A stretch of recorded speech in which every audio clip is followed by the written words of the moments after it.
아멘. 귀한 찬양 감사드립니다. 한 주간 여러분 긴박한 상황 속에 살았지요.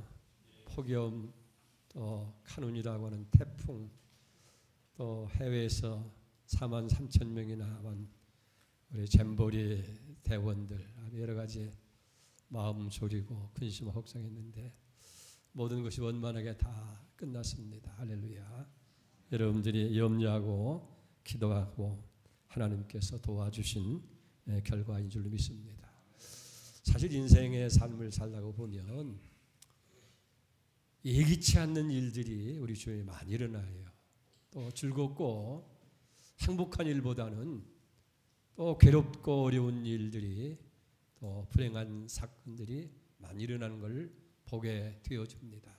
그래서 구약의 욥은 인생은 괴로운 것이다 라고 그렇게 말한 바가 있고, 또 성경의 사도 바울은 인생을 가리켜서 곤고한 자, 사망의 몸, 피곤하고 고통스럽다라고 그렇게 표현하고도 합니다.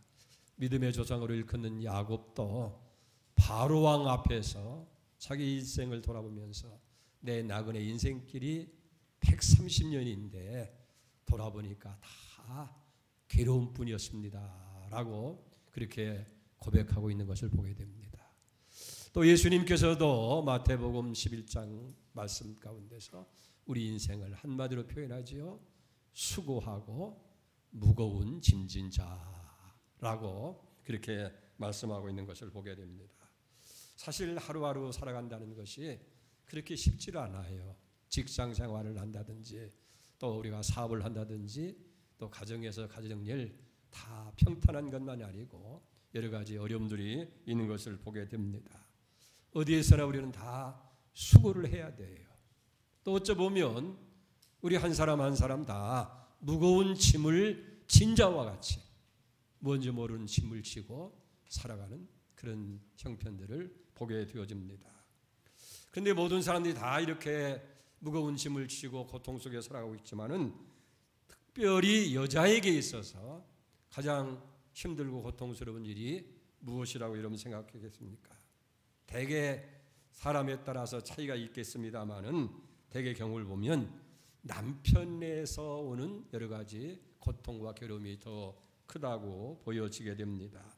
가령 남편이 외도를 한다든지 뭐 지금은 그렇지 않을 수도 있지만은 옛날 같으면 첩을 두고 자식까지 두고 함께 살아야 되고 거기다가 더불어서 한술 더 떠서 첩이 본처를 없이 여기고 구박까지 하게 될 때에 아마 그 일을 당하는 여인에게 있어서 더할 나위 없는 고통과 힘든 일일 거예요. 이런 딱한 형편에 처한 한 여인이 오늘 본문 말씀에 주인공으로 등장하고 있는 것을 보게 됩니다. 바로 이 여자의 이름이 한나라고 하는 그런 이름입니다. 원래 이 한나는 엘가나라고 하는 남자와 결혼해서 행복한 삶을 살아갑니다. 근데 이상하게 자식이 없어요. 특별히 이스라엘에게 있어서 자식이 없다고 하는 것은 정말 조상에게나 후대를 위해서 부끄러운 일이에요. 그래서 어쩔 수 없이 엘가나는 분인나라고 하는 첩을 얻고, 근데 이상하게 첩은 시집을 오자마자 얼마 안 돼서 자식들을 잘만 낳게 됩니다.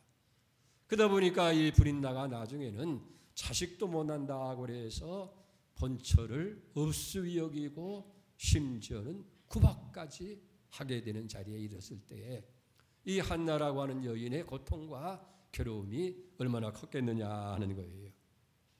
이게 1장 7절 이하의 말씀을 보면 분인나가 마음이 심히 격분해서 그가 울고 먹지 아니했다라고 그렇게 기록하고 있는 것을 보게 됩니다. 너무 억울하니까 식음을 전폐하고 눈물로 지내는 그런 시간들이 점점 늘어가게 되어져 그것을 울고 먹지 아니했다라고 그렇게 표현하고 있는 겁니다. 자, 그렇다고 한다면 오늘 이 한나라고 하는 여인이 이런 고통과 괴로움과 어려움을 어떻게 극복하고 복된 인생으로 그 삶을 전환할 수 있었을까? 우리의 한나라고 하는 여인이 살아오는 그 극복하는 과정을 우리가 살펴보면서 그의 믿음과 그의 삶의 자세를, 지혜를 우리가 찾아야 되겠다 하는 생각입니다. 첫째, 한나는 이 어렵고 괴로울 때 하나님께 기도했다. 이게 귀한 일입니다. 10절을 보세요. 한나가 마음이 괴로워서 여호와께 기도하고 통곡하며 라고 말하고 있어요. 사람이 고통과 괴로움을 당하면 대개 몇 가지 현상이 생깁니다. 분노가 나오고 속에서 화가 치밀어 올라요.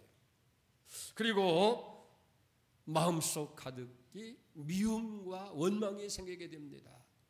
그러다가 그것도 안 되면 나중에는 체념을 하게 되는 거예요. 이것이 내 운명이니 팔자소관이니 그리고 전부 다 운명 탓에 돌리고 만다 하는 거예요. 그러나 화를 낸다든지 원망한다든지 체념한다든지 그렇다고 해서 그런 상황이 변화되는 것도 아니고 아무런 도움을 가져오지 못한다 하는 거예요.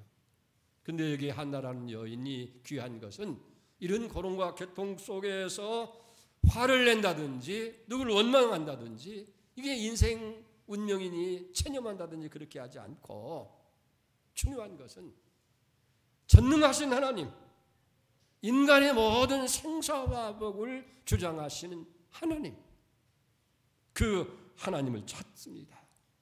그리고 그 하나님께 기도했다.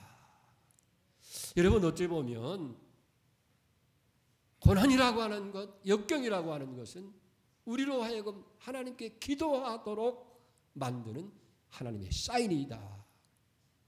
그래서 야고보서 5장 13절에 보면 너희 중에 고난당하는 자가 있느냐? 저는 기도할 것이요 라고 그렇게 성경은 권면하고 있는 것을 보게 되어집니다. 여러분 그렇다고 한다면 왜 우리가 고난당할 때 기도를 해야겠어요? 다윗은 시편 119편 67절에 이렇게 고백을 합니다. 고난당하기 전에는 내가 그릇 행하였더니 이제는 주의 말씀을 지키나이다. 이 기도를 통해서 자기 잘못을 깨닫게 되어지고 하나님 앞에 비로소 두 손 들고 회개하겠다. 그런 얘기예요. 요나라고 하는 사람은 요나서 2장 7절 말씀에서 내 영혼이 내 속에서 피곤할 때에 내가 여호와를 생각하였었더니라고 기록하고 있는 것을 보게 되어집니다. 이렇게 고통과 괴로움 속에서 기도를 통해서 하나님을 찾게 되는 거예요. 그리고 그 고난 가운데서 기도를 통하여서 하나님을 만나게 되고 하나님께서 역사하시는 하나님의 손길을 체험할 수가 있다는 거예요. 바울은 이렇게 고백합니다. 고린도후서 12장 9절에 보면 내 은혜가 내게 족하도다. 이는 내 능력이 약한 데서 온전하여짐이라 하신지라. 그러므로 나의 여러 약한 것들에 대하여 자랑하리니 이는 그리스도의 능력이 내게 머물게 하려 함이라. 사도 바울에도 약함이 있었습니다. 3번씩이나 하나님 앞에 간절한 마음으로 그것을 없애달라고 기도했더니 하나님께서 응답이 뭡니까? 내 은혜가 내게 족하도다. 그러면서 약한 데서 내 은혜가 내게 머문다. 사도 바울은 깨닫게 된 거야. 내가 약할 때 하나님을 의지하게 되고 하나님을 찾게 되고 그걸 통해서 하나님의 은혜와 하나님 능력이 내게 머물거니 옳거니 내가 그동안에는 내 능력과 지혜와 강한 것을 자랑했는데 이제는 내 약한 것을 자랑한다. 왜? 하나님의 은혜가 항상 내게 머물게 하려 함이라. 약한 가운데 낙심하지 마세요. 하나님을 찾는 계기가 되어지고 하나님을 만나는 은혜가 임하게 될 줄로 믿습니다. 예수님께서도 마태복음 7장 7절에 말씀하셨잖아요. 구하라 주실 것이요 그러면 주실 것이요 찾으라 그러면 찾을 것이요 문을 두드리라 그러면 너에게 열릴 것이니 구하는 이마다 얻을 것이요 찾는 이가 찾을 것이요 두드리는 이에게 열릴 것이니라. 구하라는 거예요. 찾으라는 거예요. 두드리라는 거예요. 그러면 내가 주겠다. 만나게 해주겠다. 모든 문을 열어주겠다 약속하신 줄로 믿습니다. 그러니까 기도라고 하는 것은 한말로 얘기하면 하나님께서 우리에게 주시려고 하는 것을 받는 방법이 기도다. 아멘입니다. 여러분, 수원지에 물이 가득 채워져 있을 때 그 물을 우리의 가정에 가져오기 필요한 게 뭐예요? 파이프예요. 그걸 수도관이라고 하죠. 큰 관을 묻어가지고 그걸 이제 연결해서 도해지를 물로 채우고 가정을 다 채우게 되어져요. 마찬가지예요. 하나님께서 우리에게 무엇을 주시려고 할 때에 바로 기도라고 하는 이 방법을 통해서 우리에게 주시는 거예요. 하나님의 은혜와 축복을 기도라고 하는 그 파이프, 기도라고 하는 그 관을 통해서 우리에게 주신다는 거예요. 우리 한번 다 같이 따라합시다. 기도는 하나님께서 주시는 것을 받도록 하기 위하여 하나님이 정해주신 방법이다. 다시 한번, 기도는 하나님께서 주시려는 것을 받도록 하기 위해서 하나님이 정해주신 방법이다. 믿어지면 아멘. 여러분, 어려울 때 기도해야 됩니다. 시편 46편 34편 6절에도 보면 이 곤고한가가 부르짖으매 여호와께서 들으시고 모든 고난에서 구원하셨다. 할렐루야. 그런 예가 임하기를 축복합니다. 고난 중에 하나는 기도였어요. 기도를 드릴 때 두 번째 보니까 서원하면서 기도했다 하는 거예요. 여러분, 화재가 났을 때, 급한 재난이 일어났을 때는 여러분 급히 119나 112 전화를 돌려야 돼요. 그러면 소방차가 달려오든지 구급차가 달려오든지 또 경찰이 달려와서 구조해 주게 되는 거예요. 우리가 평소에 많이 기도하는 사람이라 할지라도 그저 급한 일이 생기든지 위기가 생기든지 이런 재난이 일어났을 때는 하나님 앞에 긴급적인 기도를 올려야 되는 거예요. 그걸 성경에서는 서원기도다 그렇게 말씀하고 있는 것을 보게 됩니다. 이 한나라고 하는 여인은 도저히 자기 힘으로는 해결할 수 없는 이 위기와 고통 가운데에서 놓였을 때에 하나님의 긴급한 도움을 얻기 위해서 그 기도가 서원하는 기도다. 오늘 본문 11절에 기록되어 있어요. 보세요. 한나가 서원하여 이르되 만군의 여호와여, 만일 주의 여종의 고통을 돌아보시고 나를 생각하시고 주의 여종을 잊지 아니하사 아들을 주시면 내가 그의 평생의 그를 여호와께 드리고 삭도를 그 머리에 대지 아니하겠나이다. 아멘. 여러분, 서원이라고 하는 것은 그냥 약속을 하는 거예요. 이 한나가 간절히 기도하면서 하나님이 얼마나 간절히 기도했는지 그저 속으로 다른 사람이 볼 때 막 술 취한 여자처럼 실성한 여자처럼 중얼거리고 막 그냥 기도하는 거예요. 막 억울한 심정을. 그러면서도 분명하게 기도하는 것은 뭐냐면 하나님, 만일 내게 아들을 주시며 그 아들을 하나님의 사람으로 바치겠습니다. 그리고 그 표로 평생을 그 머리에 삭도를 대지 아니하겠습니다. 하나님과 약속하는 그런 서원의 기도를 드리겠다는 거예요. 그 표시로 머리를 삭도를 대지 않겠다는 거예요. 이데의 사람들은 그 자기 아들이나 가족 가운데에서 누구를 선지자나 제사장이나 하나님의 사람으로 바치게 될 때에 그 정표로 머리에 삭도를 대지 않는다는 거예요. 삭도라고 하는 것은 머리를 깎는 면도날과 같은 거예요. 그 칼을 머리에 대지 않겠다. 하나님의 사람이 될 때까지 머리를 깎지 아니하겠다는, 다시 말해서 하나님 사람으로 끝까지 드리겠다는 그런 언약을 표시하게 되어집니다. 근데 이 한나의 서원 기도를 보면 무슨 일시적인 감정에서 그렇게 기도한 것이 아니고 진지한 모습으로 기도하고 있다. 자, 한나 서원 기도의 자세를 잠깐 한번 살펴보십시다.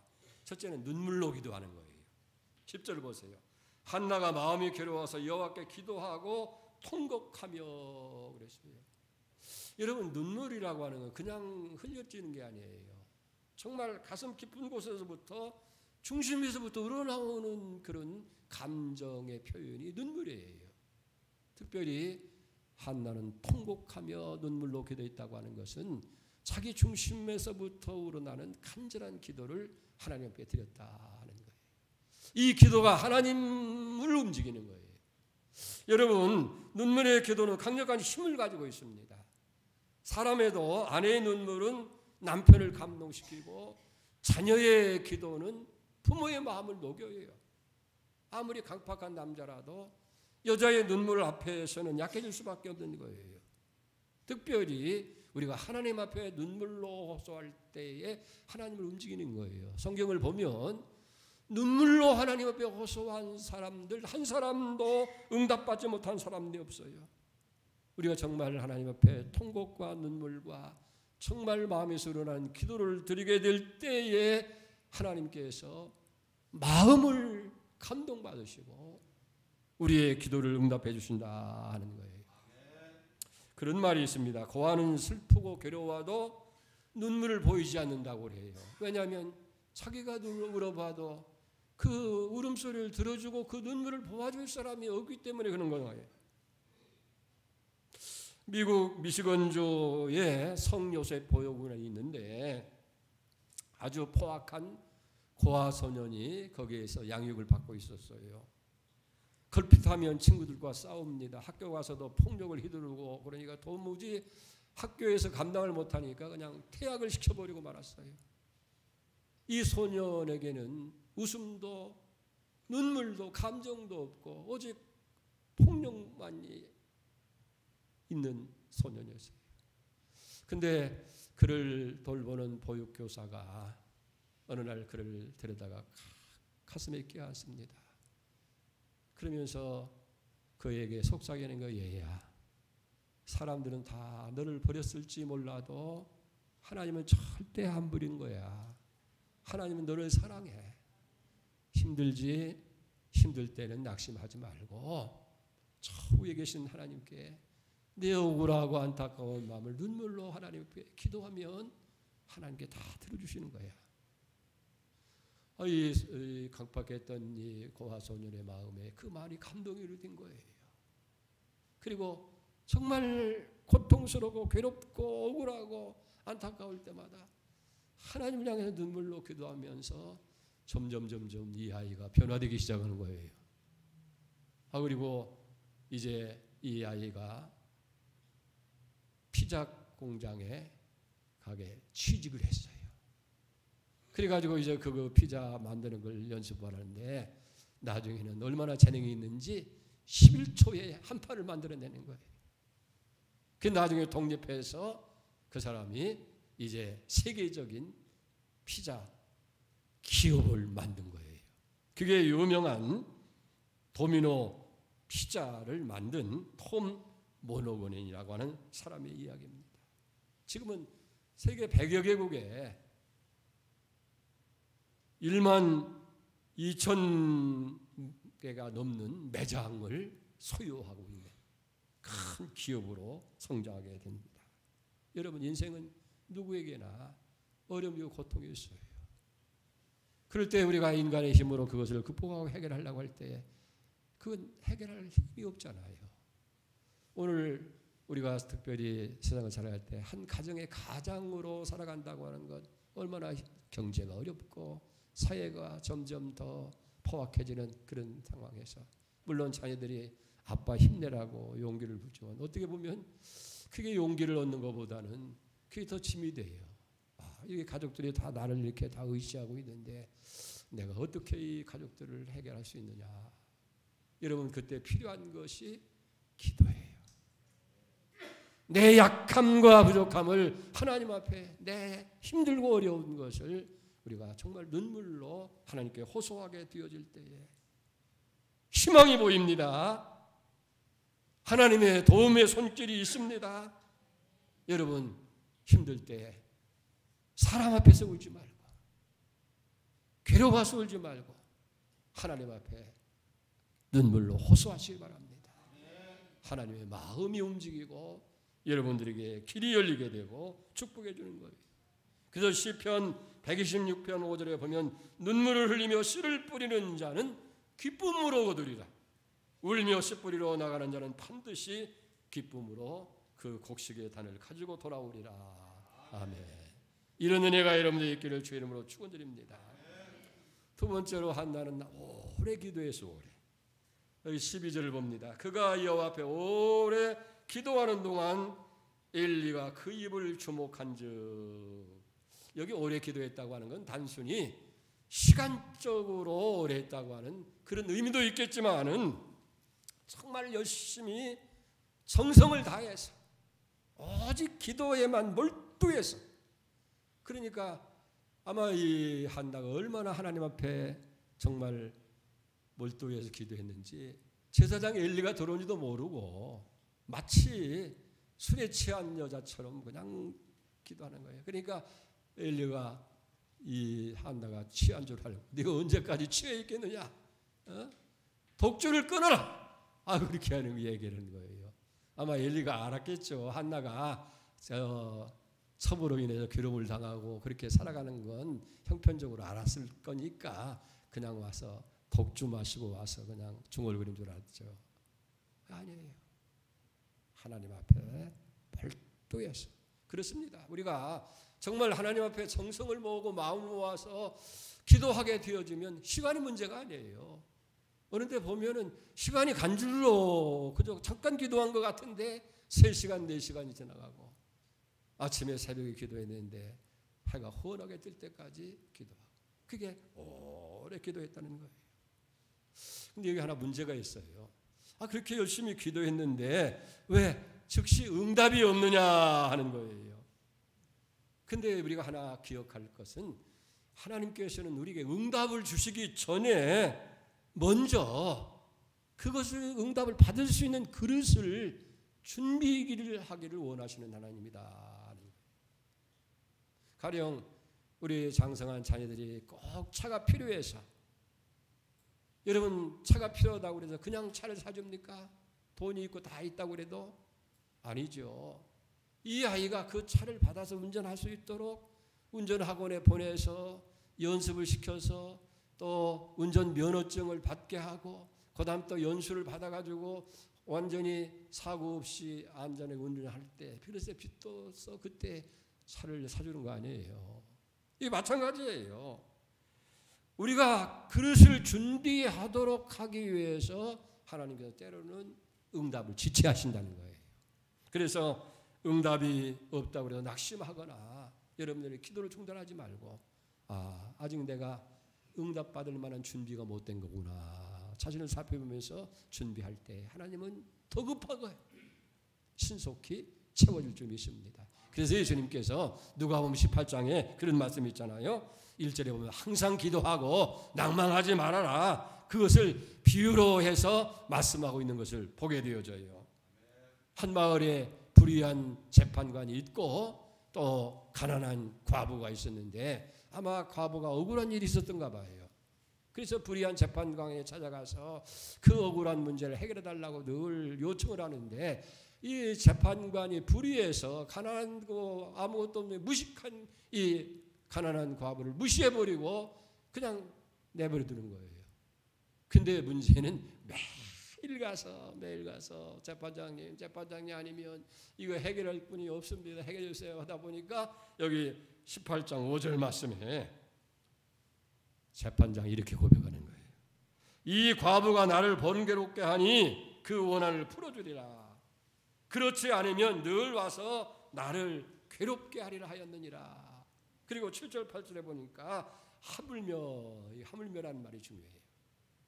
이 불의한 재판관도 이렇게 매일 와서 하니까 괴로워서라도 해야 되는데 하물며 하늘 아버지께서 밤낮 부르짖는 택한 자들의 원한을 풀어주지 아니하시겠느냐.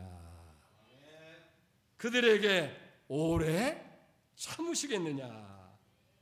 내가 너희에게 이르노니 어떻게 속히 원한을 풀어주리라. 불의한 재판관도 괴로움에 의해서 못하는데 하물며 하나님께서 밤낮 부르짖는 자녀들의 기도를 외면하겠느냐는 거예요. 오래 참겠느냐는 얘기예요. 절대 아니다. 속히 들어준다. 여러분 지금 힘들고 어렵다고 해서 낙심하거나 절망하지 마시기 바랍니다. 중단하지 말고 응답될 때까지 지속적으로 기도하세요. 하나님께서 반드시 응답해 주신다는 거예요. 속히 이루어 주신다는 거예요. 이게 우리의 믿음인 줄로 그렇게 믿습니다. 그 다음에 이 한나가 귀한 것은 뭐냐면 기도한 다음에는 확신 믿었다는 거예요. 18절 보세요. 이르되 당신의 종이 당신께 있기를 원하나이다 하고 가서 먹고 얼굴에 다시는 근심빛이 없더라. 그동안 괴로움에서 먹지도 못하고 또 한숨과 눈물로 지내던 한나였는데 이렇게 하나님 앞에 간절하게 소원의 기도를 드린 다음에는 이제 편안한 마음으로 돌아가서 얼굴에 근심도 없어지고 눈물도 없어지고 먹고 쉬더라는 거예요. 여러분 한나가 무엇 때문에 이렇게 편안한 사람이 되었느냐 하는 거예요. 다른 게 아닙니다. 믿음이에요. 서원의 기도를 반드시 하나님께서 응답하신다. 오늘 예수님께서 하신 말씀을 기억하십니다. 마가복음 11장 24절에 이렇게 말씀하시는 거예요. 그러므로 너에게 말하노니 무엇이든지 기도하고 구한 것은 받은 줄 어떻게 하라? 믿어라. 그리하면 너희에게 그대로 되리라. 사람이 말이 아니에요. 주님이 약속하셨죠. 무엇이든지 내가 너에게 말하노니 무엇이든지 기도하고 구한 것은 받은 줄로 믿어라. 그리하면 그대로 되리라. 이게 한나는 아직 임신한 게 아니에요. 그런데 어떻게 편안할 수가 있어요? 하나님께서 자기 기도를 들으신다고 하는 믿음이 있었기 때문에 그런 거예요. 예레미야도 예레미야 33장 3절에 내게 부르짖으라 내가 네게 응답하겠고 네가 알지 못하는 크고 비밀한 것을 네게 보이리라. 또 빌립보서 4장 6절 7절에 보면 아무것도 염려하지 말고 오직 모든 일에 기도와 간구로 너희 구할 것을 감사함으로 아뢰라. 그리하면 모든 지각에 있던 하나님의 평강이 그리스도 예수 안에서 너희 마음과 생각을 지키시리라. 하나님의 평강이, 그러니까 뭐 염려 걱정하지 말고 하나님께 다 아뢰되 돼 감사함으로. 왜 감사해요? 들어주시니 감사하고 응답 주실 거 감사하고 더 잘되게 해줄 거 감사하고 감사합니다. 그리하면 모든 지각, 우리의 모든 삶을 다 초월하신 하나님의 평강이, 이게 평강이라고 하는 건 샬롬이에요. 평안이에요. 내 마음, 내 생각을 지켜주시리라. 여러분 그런 체험을 하잖아요. 정말 자녀를 위한 기도라든지 사업을 위한 기도라든지 사랑관계라든지 여러 가지 기도를 아주 간박하게 하다 보면 처음에는 막 불안하고 두렵고 기도에 응답될까 하는 염려도 있고 의심도 있지만은 어느 정도 기도가 깊어지고 나면 마음이 편안한 걸 느껴요. 그때 우리는 뭡니까? 아, 하나님께서 내 기도를 듣시 응답해 주신다. 그 믿음이 틀림없어요. 그래서 모든 지각에 뛰어넘으시는 하나님의 평강이 내 마음도 내 생각도 지켜주시리라. 두려움이 있습니까? 염려가 있습니까? 걱정이 있습니까? 그것이 질병의 문제든 사업의 문제든 가정의 문제든 자녀 문제든 하나님께 아뢰시길 바랍니다. 그리고 믿으시기 바랍니다. 그럴 때 하나님의 평강이 여러분의 마음과 생각을 지켜주시게 되시는 거예요. 할렐루야. 여러분 마지막으로 생각할 것은 뭐냐면 이제 결과예요. 어떻게 됐느냐? 놀랍게 응답이 됐어요. 20절을 봅니다. 한나가 잉태하고 때가 이름에 아들을 낳아 사무엘이라 하였으니 이는 내가 여호와께 그를 고하였다 하미로라. 한나의 기도는 응답되었습니다. 아멘. 아들을 낳았어요. 딸이 아니야. 그것도 아들을 낳고 그 이름을 사무엘이라고 그러셨는데 그 뜻은 하나님께서 기도를 들었다. 내가 구했더니 하나님께서 기도를 들으셨다 해서 사무엘이라는 이름을 들었어요. 한나의 기도를 들으신 하나님 반드시 여러분의 기도도 들어줄 줄 믿습니다. 그래서 야고보서 4장 2절에 보면 너희가 얻지 못하면 구하지 아니함이라 그랬어요. 그러므로 이제는 구하라. 그러면 받으리니 너희의 기쁨이 충만하니라. 여러분 어떤 문제가 여러분에게 있고 어려움이 여러분을 괴롭게 만듭니까? 이제는 기도하시기 바랍니다. 여기 한나처럼 통곡과 눈물로 그리고 서원하면서 하나님께 기도하고 감사하면서 믿음으로 기도할 수 있기를 바랍니다. 눈물로 씨를 뿌린 자는 반드시 기쁨으로 단을 거둔다고 하는 말씀처럼 하나님의 응답이 축복이 여러분들에게 안겨오게 되어줄 줄 믿습니다. 자, 한나는 괴로운 인생이었어요. 고통스러운 인생이었어요. 그래서 그 인생을 괴로워한 나머지 울며 식음을 전폐하는 괴로운 삶을 살았는데 이제는 그런 인생이 아니에요. 더 이상 곤고한 인생, 슬픈 인생이 아니고 행복한 인생이 됐어요. 즐거운 인생이 됐어요. 찬양하면서 간증하는 인생으로 삶이 바뀌셨어요. 어떻게? 하나님께 기도함으로. 성도들이 기도할 때에 한나의 그 간증, 그 축복이 주어진다는 거예요. 자, 그래서 한나가 어떻게 얘기합니까? 사무엘상 2장 1절에 내 마음이 여호와를 인하여 즐거워하며 내 뿔이 여호와를 인하여 높아졌으며 내 입이 원수를 향해 크게 열렸으니 이는 내가 주의 구원을 인하여 기뻐함이로다. 아멘. 여호와로 말미암아 즐거워하는 거예요. 우리가 즐거움이 어디 있어요? 뭐 세상 즐거움도 당시 있겠지만은 하나님이 주시는 즐거움이 최고의 즐거움인 줄 믿습니다. 여호와로 인해서 뿔이 높아졌다는 것은 이제는 권위가 세워졌다는 거예요. 자랑거리가 생겼다는 거예요. 여러분 그런 은혜가 있기를 바랍니다. 여러분들이 하나님이 이런 거 함께하면요 직장에서나 또 관계 속에서도 뿔이 높아져요. 아유 저 사람은 하나님이 함께하는 사람이고 하나님이 사람이다. 사람들이 두려움을 주는 거예요. 야곱이 베델에 올라갈 때 그 주변 사람들이 그 야곱을 두려워하게 하나님 만들어 주잖아요. 그게 권위예요. 예? 그리고 원수를 향해서 원수는 거예요. 적군이 원수가 아니라 나를 괴롭게 하고 고통스럽게 만들고 나를 조롱하던 그런 사람들한테 이제는 입을 크게 열고 왜? 하나님의 구원을 인해서 내가 기뻐하기 때문이다. 성도들이 기도할 때 이런 은혜가 임하기를 주의로 축원합니다. 하나님 아버지 인생은 괴로운 것이고 무거운 짐진 것이고 수고하는 자이고 그래서 모든 사람들이 고통스러워하고 괴로워하고 어려워합니다. 특별히 오늘 세대를 살아가는 우리 모두가 다 어떤 형편이든지 수고하고 무거운 짐진을 지고 오늘 또 고통 중에 살아갑니다. 그러나 오늘 한나는 그런 가운데 원망하거나 불평하거나 낙심하거나 체념하지 아니하고 전능하신 하나님 인간의 생사복을 주장하시는 하나님께 기도함으로 오히려 하나님을 인하여 즐거워하게 되고 뿔이 높아지게 되어지고 원수를 향해 입이 열리게 되고 즐거워하는 인생으로 기뻐하는 인생으로 바뀌어진 걸 보게 됩니다. 어려울 때 기도하게 하시옵소서. 특별히 소원하며 기도할 수 있게 하시고 아버지 앞에 간절함으로 아뢰어서 놀라운 이 응답이 한나의 응답이 오늘 우리의 응답이 될 수 있도록 복 내려 주시옵소서. 예수님의 이름으로 기도 올렸습니다. 아멘.